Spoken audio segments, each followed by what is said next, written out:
Voici donc le thème du guide pour la formation Bon à savoir du 15 novembre 2025 du consortium AP Service. Sponsorisé bien évidemment par Univers Finance Partenaires.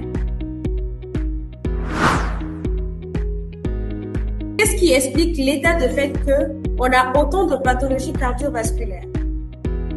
Maintenant, docteur, dans l'ensemble, quand on parle de maladies graves en Afrique de l'Ouest, je pense que la première des choses auxquelles les gens vont penser, c'est surtout le paludisme, qui on a l'habitude de voir qui fait énormément de dégâts.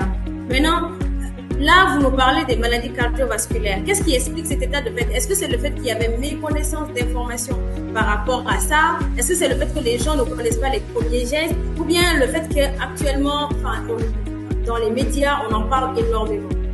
Donc, docteur, je ne veux pas me faire l'avocate du diable, mais je vais quand même un peu plus pousser sa question, parce que quand on prend le pouvoir d'achat dans certains pays, il y a des populations qui vivent dans des situations extrêmement compliquées. Donc, se nourrir du jour au lendemain même est difficile, à plus forte raison qu'il faut des budgets pour pouvoir se faire ausculter. Vous voyez un peu. Donc, est-ce que dans ce cadre-là, il ne s'agirait pas aussi de voir les systèmes de santé pour que certaines consultations soient moins coûteuses aussi? Dans nos contrées, on ne fait pas systématiquement de bilan que si notre médecin nous recommande ou à l'occasion par exemple d'une pathologie sévère qui nous font venir en consultation. C'est le moment uniquement où on demande souvent les bilans sanguins. Les gazeux, en fait, créent des difficultés digestives, majorent le risque de faire un ulcère de l'estomac. Et secondairement, on sait que l'ulcère de l'estomac peut donner un cancer de l'estomac. C'est très grave comme pathologie. Dès qu'elle survient, il faut agir vite et très bien. Et aujourd'hui, par exemple, d'une poussée de la tension. Vous avez quelqu'un qui n'est pas hypertendu et qui, à cause du stress ou d'autres facteurs, a une augmentation brutale de sa tension artérielle. Le vaisseau va se rompre et là, le cerveau s'inonde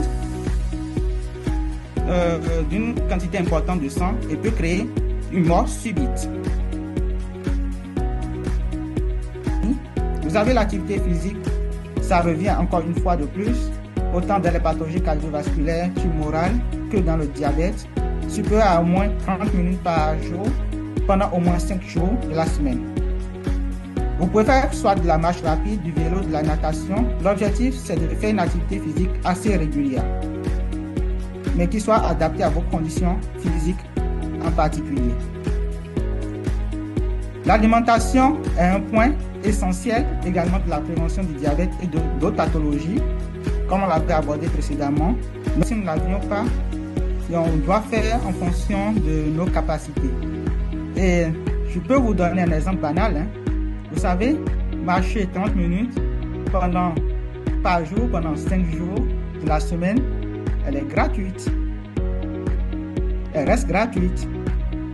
Aller dans un verger, cueillir des fruits, des légumes, cultiver à moins de coût ces légumes, reste quand même assez accessible. Et beaucoup plus de l'eau. L'hydratation, c'est la clé, malgré nos difficultés. Donc, je pense que notre prise en charge sur la prévention est la clé, en fait, pour sauver l'Afrique, et en particulier l'Afrique de l'Ouest.